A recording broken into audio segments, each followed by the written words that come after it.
아멘. 그 아더벨이라고 하는 아주 유명한 보석 도둑이 있었다고 그럽니다. 그런 이제 마음만 먹으면 어떤 보석이라도 어떤 보안 장치도 뚫고 훔칠 수 있는 그야말로 탁월한 도둑질 능력이 있었다고 그러네요. 그러나 그렇게 계속 보석상을 털다가 이제 결국에는 총에 맞고선요 경찰에 붙잡히게 됐다고 그럽니다. 그리고 이제 18년간 긴 세월 동안 감옥살이를 한 거예요. 그리고 그 형을 마치고 이제 고향으로 돌아오게 됐습니다. 그리고 새로운 삶을 시작했습니다. 세월이 흘러서 어느덧 고향 사람들이 존경하는 모범 시민이 됐다는 거죠. 마을을 위해 굳은 일을 다 도맡아 하고 재향군인의 회장직도 맡으면서 사람들에게 섬기게 됐다고 그럽니다. 그래서 이제 그런 변화된 그런 이야기를 듣고 한 신문 기자가 워낙 유명한 도둑이었고 그러니까 찾아와서 인터뷰를 했습니다. 그리고 이렇게 물었다고 그럽니다. 당신이 뉴욕의 유명한 보석 강도였을 때 누구의 것을 가장 많이 훔쳤습니까? 그런 질문을 했다고 합니다. 한참 생각을 하더니 아더베리는 이렇게 답을 했답니다. 가장 많이 도난당한 사람은 바로 나 자신입니다. 내 능력, 내 노력, 내게 주어진 소중한 시간을 허무하게 잃어버렸습니다. 그렇게 답을 했답니다. 그렇죠, 맞습니다. 도둑질의 가장 큰 피해자는 바로 도둑질하는 그 자신이다. 그렇게 말할 수가 있을 거예요. 오늘 이제 도둑질에 관한 말씀을 우리가 나누게 됐는데요. 사실 도둑질이라는 말을 들으면은 우리는 가끔 뉴스에 나오는 빈집털이범이나 아니면은 금융 사기범들 뉴스에 나오는 그런 사람들에게 떠올리면서 나하고는 그렇게 별 상관이 없는 일이다. 그렇게 이제 생각을 하곤 합니다. 성경을 읽을 때도 역시 이제 우리가 도둑질에 관한 말씀들이 간혹 나오잖아요. 그러면은 여러분 중에 거기에 꽂혀가지고 그걸 묵상하고 도둑질에 관한 그 말씀 점검하고 그런 사람 이제 아마 별로 없을 거라는 생각이 듭니다. 그래서 저는 이제 오늘 이 본문을 마주하고 이 말씀을 나눠야 하나 그런 고민이 좀 있었습니다. 무엇보다 여러분들이 주일날 이렇게 좋고 복된 날 교회에 왔는데 도둑질하지 말라 그런 설교를 하네 그러면서 내가 그렇게 보이나 여러분들이 이제 속으로 그런 생각을 하실까봐 좀 주저가 됐습니다. 그런데 여러분 우리 교회 강단의 원칙이 무엇입니까? 성경이 말씀하는 것을 그대로 듣는다. 그것이 강단의 원칙 아닙니까? 그래서 내가 듣고자 하는 말씀이 아닌 성경이 말씀하는 그것을 성경이 강조하는 그대로 듣는 것, 그것이 중요하다. 그것이 바른 태도다라고 봅니다.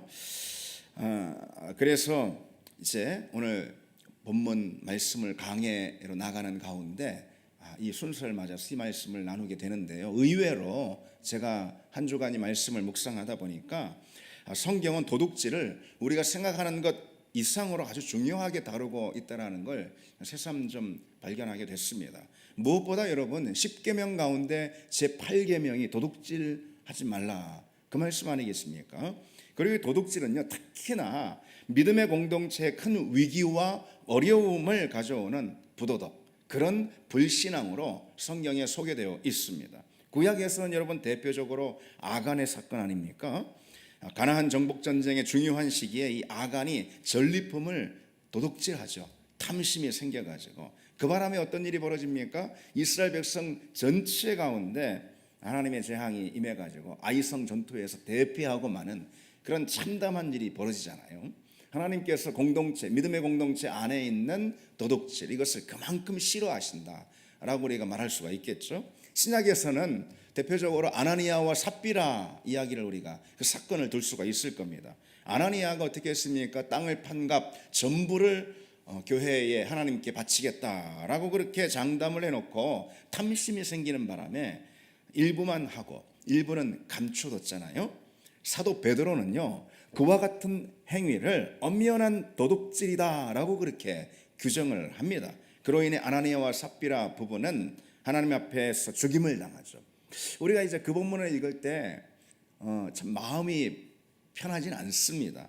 아니 이 일이 정말 이렇게 죽음을 당할 정도로 그렇게 큰 일인가 그 정도의 문제인가 하는 생각이 드는 거죠. 그러나 그 사건은 초대교회가 한참 그 당시 성령으로 충만하고 큰 부흥을 경험하는 그 일에 찬물을 끼얹는 그런 사건이었고요. 교회의 거룩을 해치는 중대한 사건이었다는 거죠. 초대교회 성도들은 그것을 그렇게, 하나님은 그것을 그렇게 받아들였습니다. 도둑질은 결코 가벼운 죄가 아닙니다. 그리고 우리 중 누구라도 그 도둑질로부터 자유로울 수 있는 사람은 없죠, 여러분. 그래서 성경은 그에 관해 이렇게 지면을 할애하고 있다라고 볼 수가 있습니다. 오늘 본문이 어떤 맥락 가운데서 나온 말씀인지 여러분 다시 한번 에베소서 4장 말씀을 한번 살펴보십시오. 에베소서 4장 17절로 24절까지 어떤 말씀이죠? 옛사람의 구습을 벗어버리고 이제 새 사람을 덧입으라, 이런 말씀이잖아요. 그리고 25절부터 마지막 32절까지 우리가 덧입어야 할 그 새 사람의 모습은 어떤 모습인가, 그 말씀을 들려주고 있는 것이죠. 크게 보아서 5가지 사항에 대한 권면의 말씀이 나오고 있습니다. 그런데 도둑질에 관한 말씀이 3번째 내용입니다. 새 사람이 갖추어야 할 5가지 중요한 태도 가운데 도둑질하지 말라, 이 내용도 있다라는 거 여러분 주목해 봐야 하는 거잖아요. 그렇기 때문에 우리가 쉽게 그냥 간과하고 넘어갈 수 있는 그런 말씀은 아니다라는 생각이 듭니다. 오늘 본문을 보십시오. 도둑질하는 자는 다시 도둑질하지 말고 그랬습니다. 여기 다시 도둑질하지 말라, 이것은 어떤 말이냐면은 더는 도둑질하지 말아라, 그런 의미입니다. 그러니까 이 표현에는 지금 계속 하고 있는 그 동작을 멈춰라라는 그런 의미가 담겨 있습니다. 에베소 교회 성도들 중에는요, 믿은 후에, 예수 믿은 다음에 전에 했던 그 도둑질의 행위를 멈추지 않고 계속하고 있었던 그런 사람들이 있었던 것이죠. 바울은 그들에게 그와 같은 옛사람의 태도를 벗어버리고 자기 손으로 수고하여 가난한 사람들을 구제하는 선한 일을 해라, 이제 새 사람이 되었다라고 강조하고 있습니다. 그리스도인은 여러분 무엇보다도 손이 변화된 사람입니다. 오늘 말씀이 어떻게 되어 있죠? 다시 도둑질하지 말고, 그리고요 자기 손으로 수고하여, 자기 손으로 수고하여 그랬습니다. 도둑질의 손에서 수고의 손으로 거듭난 사람들, 이게 바로 우리입니다. 도둑질의 손에서 구제하는 손으로 변화된 그런 사람들이 우리라는 거죠. 성경 주석가들은요, 고대 그 로마 시대에 도둑질이 아주 만연했다고 그럽니다. 사실 지금도 마찬가지죠. 특히 공중 목욕탕이 구비되어 있는 에베소와 같은 큰 도시 있잖아요.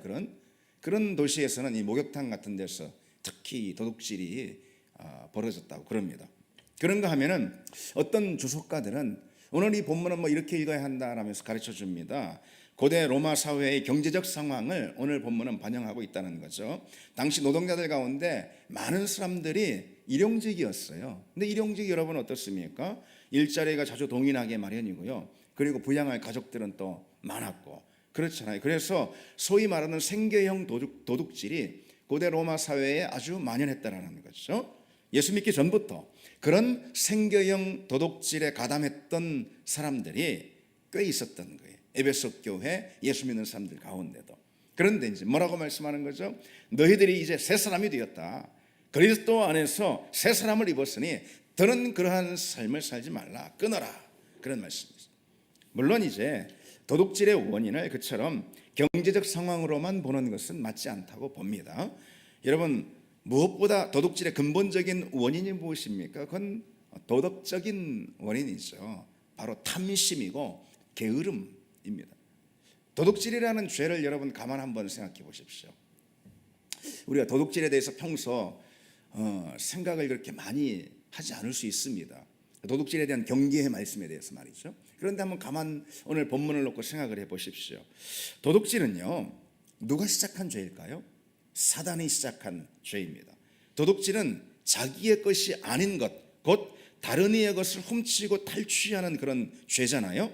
그거는 마귀가 시작한 죄라는 거죠. 마귀는 도둑놈 심보 외에 처음부터 어떤 것도 가지고 있었지 않은 존재입니다.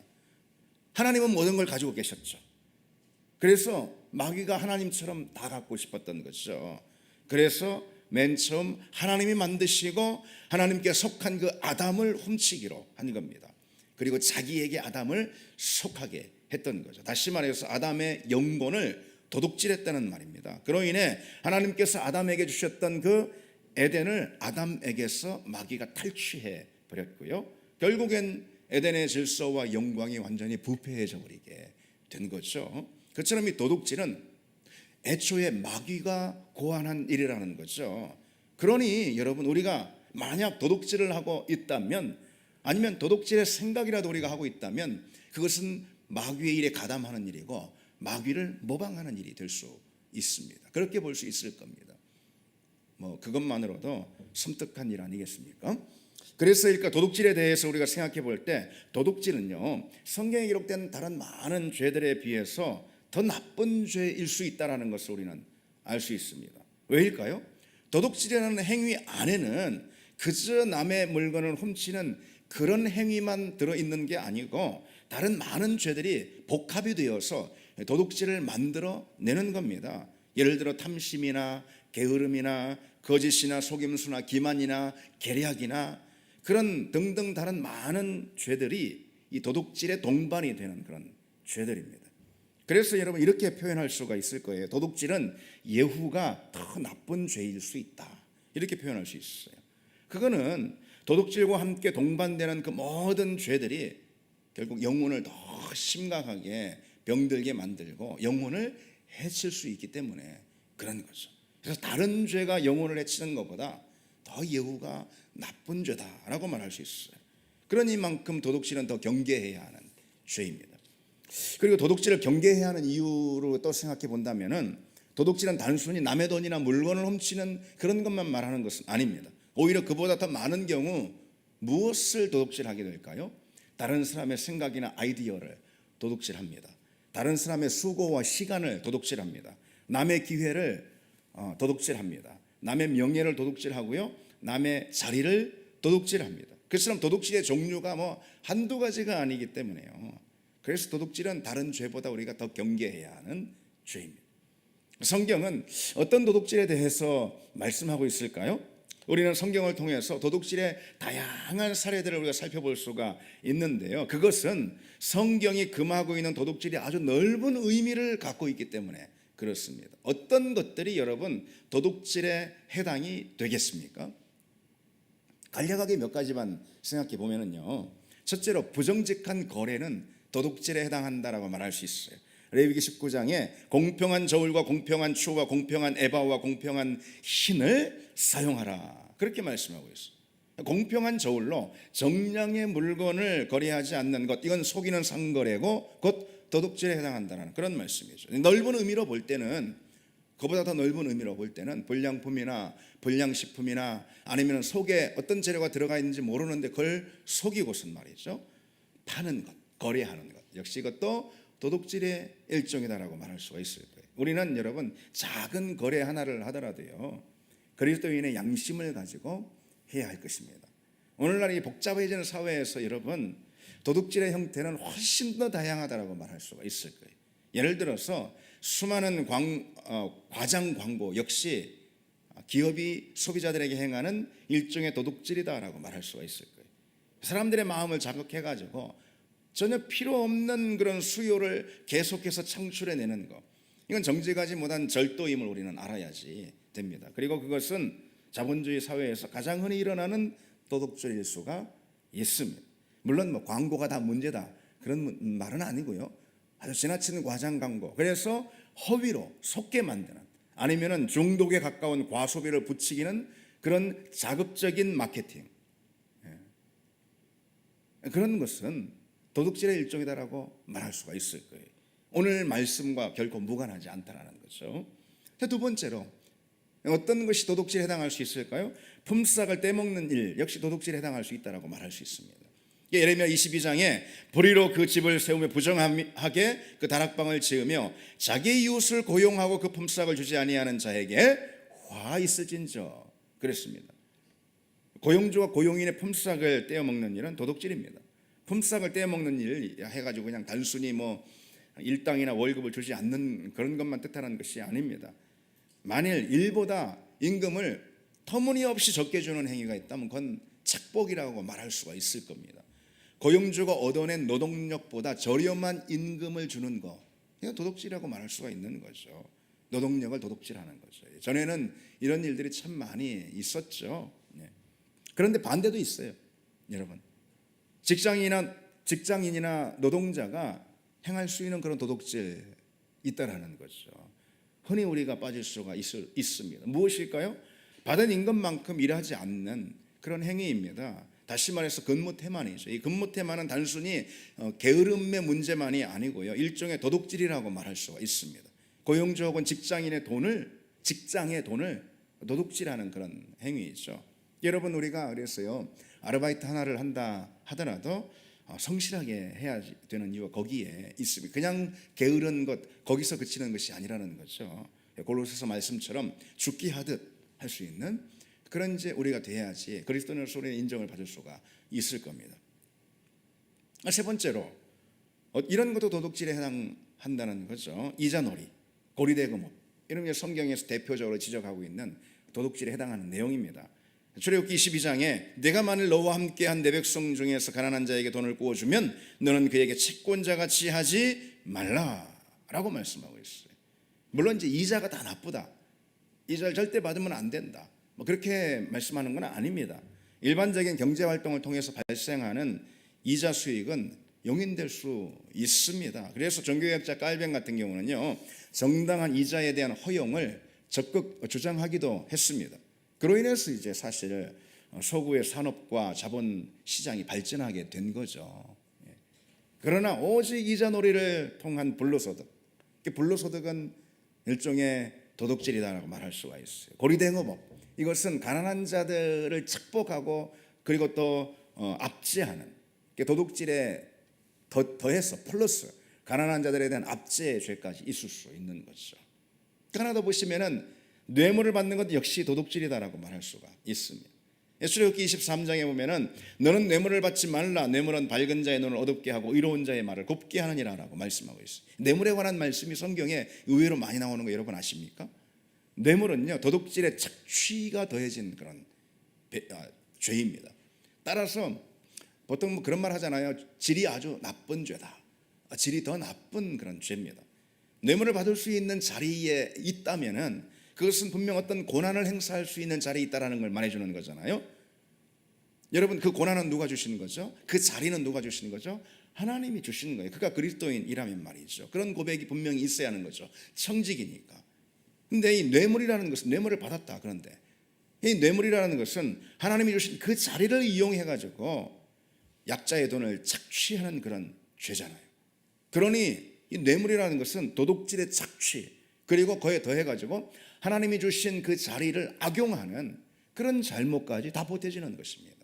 그러니까 도둑질 중에서도 가장 아주 질이 나쁜 죄가 뇌물을 받는 거예요. 근데 반대도 있어요. 뇌물을 주는 거, 뇌물을 혹은 어떤 그와 비슷한 것을 통해서 자기가 원하는 것을 얻었다면은 그 역시 도둑질에 해당할 수 있는 거 아니겠습니까?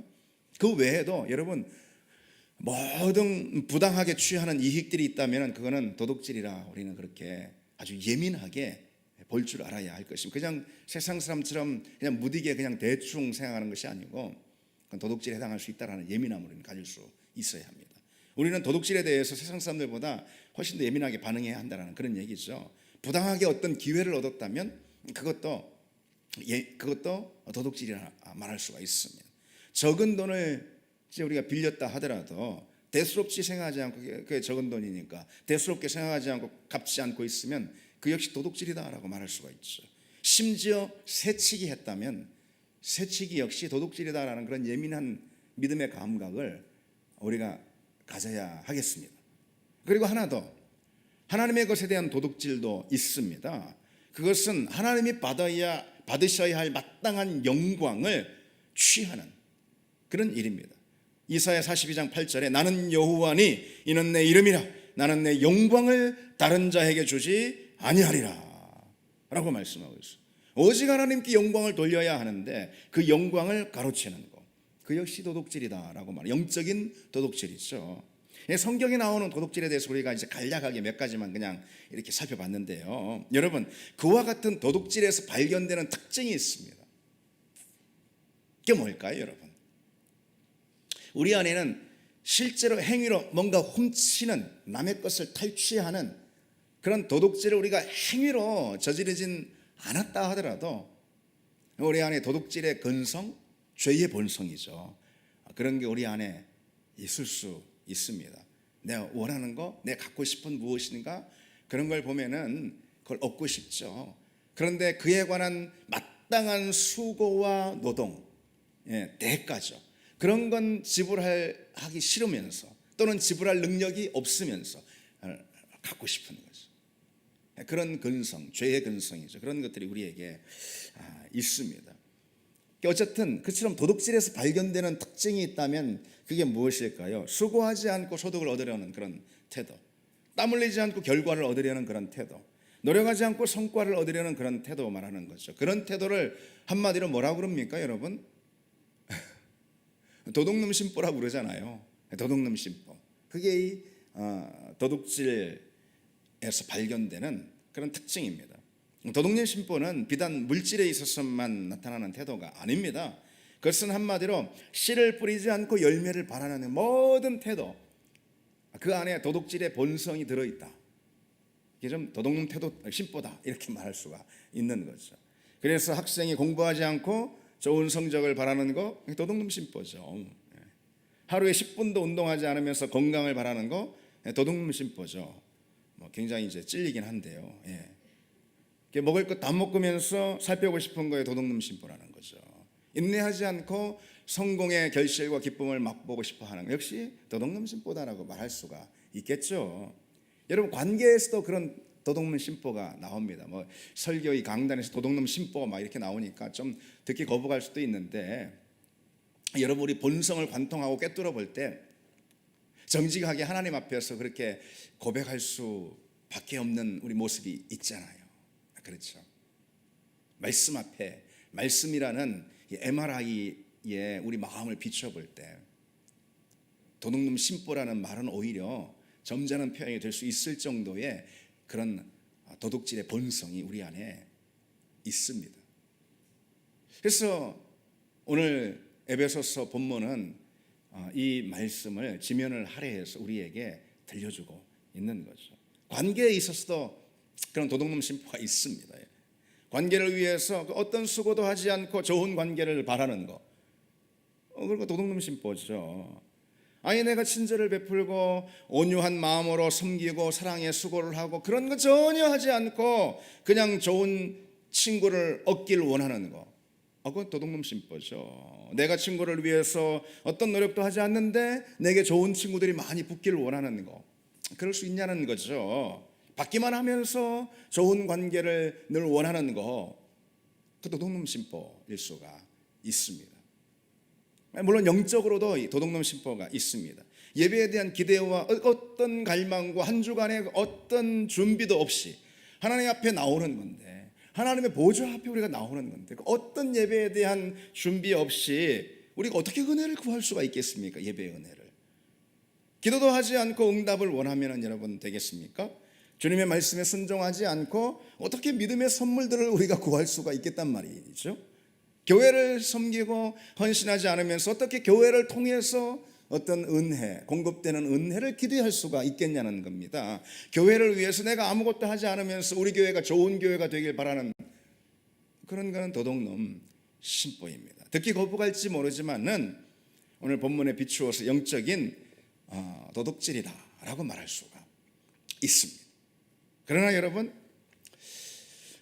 우리는 함께 믿음의 수고를 하길 원합니다. 믿음의 수고를 하길 원합니다. 이제 그런 옛사람의 본성을 다 벗어버리고 새 사람이 되었으니 새 사람으로서 마땅히 요구되는 그런 수고, 믿음의 자리에 있었으면 믿음의 수고를 하나님께 드릴 수 있는 그런 우리가 되기를 바랍니다. 오늘 바울은 자기 손으로 수고하여 선한 일을 하라라고 권면하고 있습니다. 여기서 수고라는 단어를 한번 좀 살펴봤으면 좋겠어요. 수고라는 단어는 헬라어로 코피아오라는 그런 단어인데요. 이게 이제 뭐냐면은 그냥 수고가 아니에요. 너무 열심히 일해서 피곤하여 그 기력이 다 쇠하여진 그 상태, 그게 이 코피아오. 그러니까 한마디로 말해서 지치도록 열심히 일한다, 그런 뜻이 있습니다.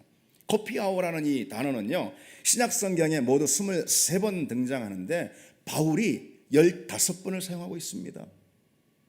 대부분을.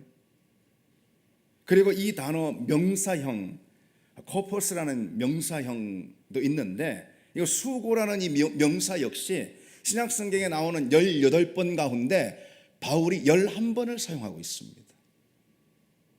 이게 뭘 알 수가 있을까요? 바울은 수고라는 이 말을 굉장히 자주 쓰고 또 즐겨 사용하는 걸 볼 수가 있죠. 왜일까요?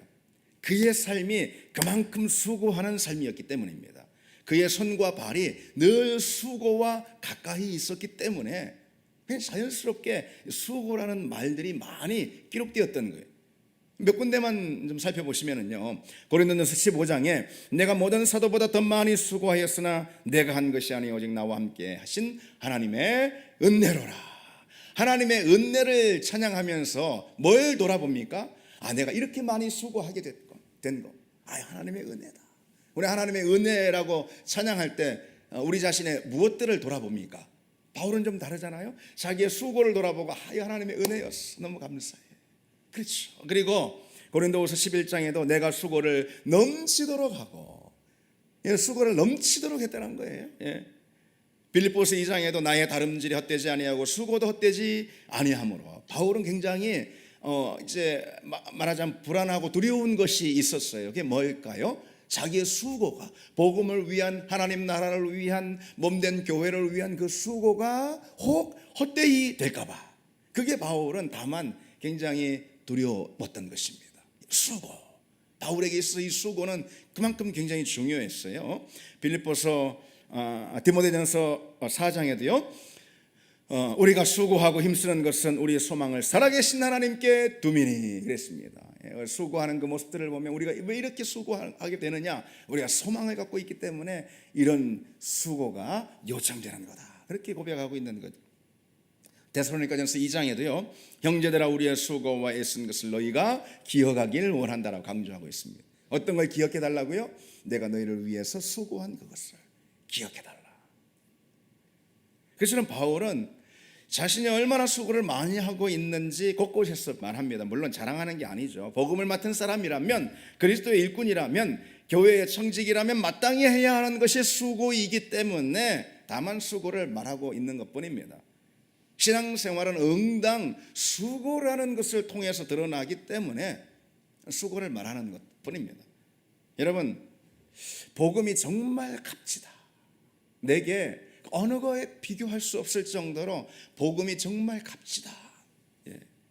복음이 내게 참으로 귀한 선물이다라는 것을 우리는 무엇을 통해 보여줄 수 있을까요? 가만히 생각해 보십시오. 여러분, 이 시간 한번 생각해 보십시오. 복음이 내게 정말 값진 것이야, 이런 태도는요, 무엇을 통해서 드러날까요? 수고라는 답이 나올 수 있을 것입니다. 그것은 수고다. 내가 예수님을 정말 정말 사랑한다는 것은 무엇을 통해 고백할 수 있을까? 역시 수고다. 그런 답을 우리가 할 수 있을 겁니다. 우리는 사랑하는 사람에게 여러분 수고를 아끼지 않잖아요. 정말 내가 사랑하는 사람이라면 내가 하는 그 수고가 수고로 또 느껴지지도 않고, 이 이상 어떤 큰 수고라도 내가 마땅하다 하고 싶은 마음이 들잖아요. 그게 사랑입니다.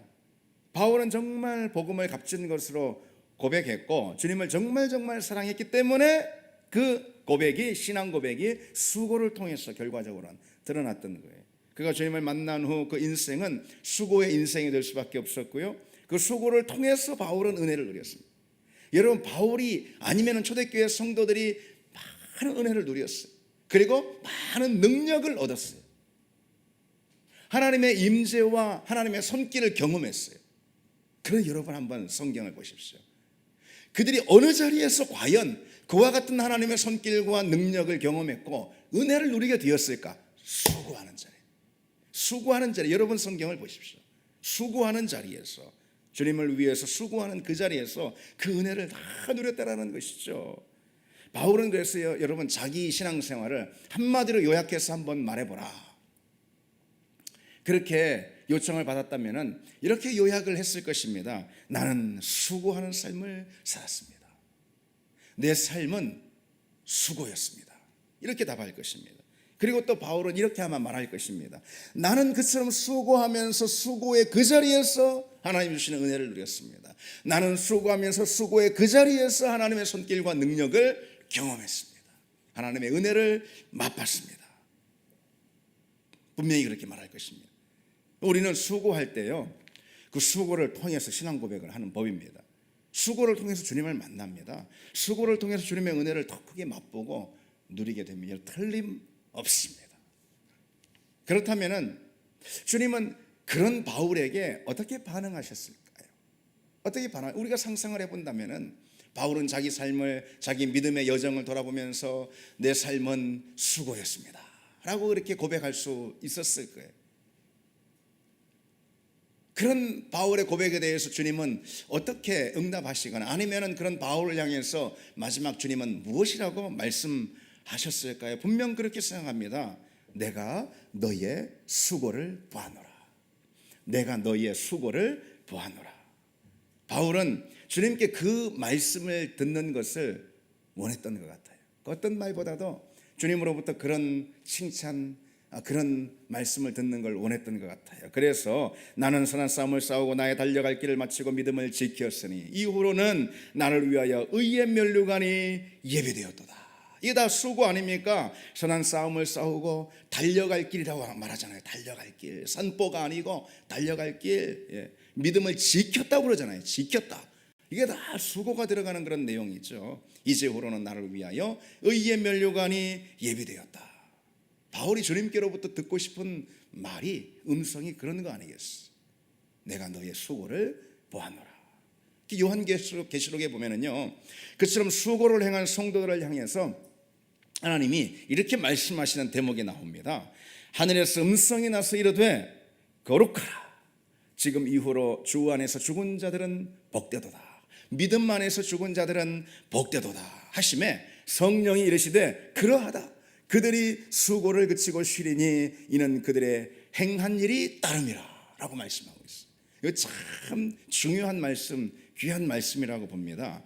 여기서 이제 성령께서 그래요.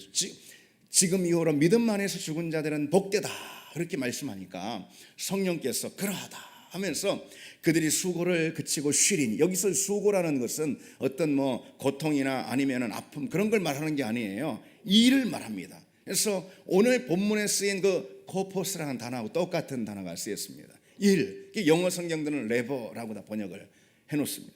일 또는 애씀. 너희가 일을, 주님이 맡겨주신 그 일이죠. 주님이 맡겨주신 그 일에 애쓰는 애씀이죠. 그 일과 애씀, 그 수고를 마쳤으니 이제 그치고 쉬리라. 그리고 주님께서 당신을 위해서 그처럼 수고한 종들을 위해서 어떤 말씀을 주시죠? 위로하시면서 칭찬하시면서 어떤 말씀하시죠? 너희들의 행한 일이 너희를 따를 것이라. 이거 너무 중요하죠. 너희들이 행한 그 일, 믿음의 수고, 그것이 너희들을 따를 것이다. 하나님 나라 가서도 너희들을 따를 것이다 라고 분명히 말씀하고 있습니다. 여러분, 우리도 주님 앞에 설 때 주님으로부터 그 말씀을 듣기를 원합니다. 여러분 모두가 한 사람도 빠짐없이 그런 말씀을 듣기를 원합니다. 어떤 수고와 어떤 행함도 없이 열매를 기대하는 그런 사람들, 우리 안에 있는 옛사람의 그런 본성, 도둑질의 본성이죠. 그런 본성은 다 벗어버리고 수고를 통해서 주님이 주시는 은혜를 기대할 수 있는, 그래서 내가 너의 수고를 보았노라 라는 주님의 말씀을 들을 수 있는, 복음과 하나님 나라를 위한 너의 수고를 내가 기억하고 있다, 그 주님의 말씀을 들을 수 있는 그런 여러분 다 되시기를 바랍니다. 우리 같이 찬양 드리겠습니다.